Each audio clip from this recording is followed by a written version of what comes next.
I'm Katie Moore, and I'm the PSEP Coordinator for Clemson. I've been recreating the private initial applicator training.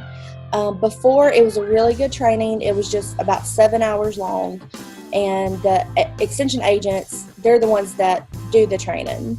And they wanted a shorter version, and they wanted to teach it themselves instead of a video that they played all day long. And so I did that. I made it a little under 3 hours, and they can teach it.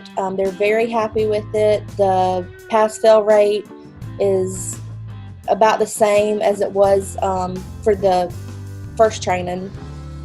So I'm pleased with that. The goal at the beginning of my project was to shorten it, but still cover everything. So what I call a reasonable training, done in a reasonable amount of time. So I think I completed that goal, and everyone seems happy with it. And the training evaluation sheets, all the trainees have been very pleased with it as well. Most of these trainees are farmers, and they do not have time to sit in an all-day long class sometimes, and when they need their license, most of the time it's in a hurry. So, you know, they have to do an evaluation at the end, and most of them have sat through it because most of them are getting recertified again because theirs ran out, expired. And so all the evaluations came back that they felt like they had more knowledge, they felt that they were more comfortable using pesticides, using them safely, disposing them and storing them safely, and that they liked the training and liked that it was being taught by the agent and not a video. I've had over 100 people take it since March 1st. And a lot of agents were not even doing the training because they didn't want to sit and watch a video for 7 hours and then have to feed 2 meals. So now some of the agents that refused to do it before are doing it again. With this grant, most of the money went towards the thumb drives. I had specialized thumb drives that you can see it says private pesticide training. I don't know if you can see it on there.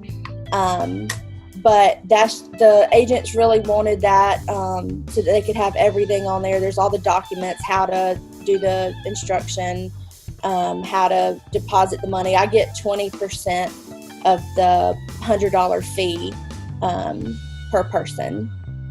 And so the deposit, how to do that, and everything is on that thumb drive, and also on the box folder online. And the grants help me to travel. I don't have much travel money, and so it's helped allow me to do that. And it's helping me go to the conference next week in San Antonio. And also, I haven't put it online yet, the training, but that is something that I talked about with my advisory group, and they are all for that, which I was scared they wouldn't be because it's kind of taking money away from them. But we came up with an agreement where they still get a little bit, but I get the majority of the money from the online trainings. And I just have to find a way, since I'm new and I'm still learning how to put a training online, and that's what I'm hoping Knapsack will help me with. I absolutely am happy about the collaboration. I feel like since I started, I reached out to a bunch of PSEPs coordinators, and most of them were very helpful. They sent me manuals, and I think this grant with sharing ideas and what we produce is really going to be helpful and really give me some good ideas for how I can do things in the future, because I am new and still learning. I know a lot of the people that needed to get training were avoiding it because they didn't want to do an all-day training. And sometimes an all-day training is necessary. I just didn't think it was for this initial private applicator training. But so now I think a lot of them will be buying pesticides legally and not buying them, which I know, unfortunately some were buying them illegally, and that's part of the dealer's fault too. And so now it just helps everybody to be doing things the right way, which is, the goal of pesticide safety education.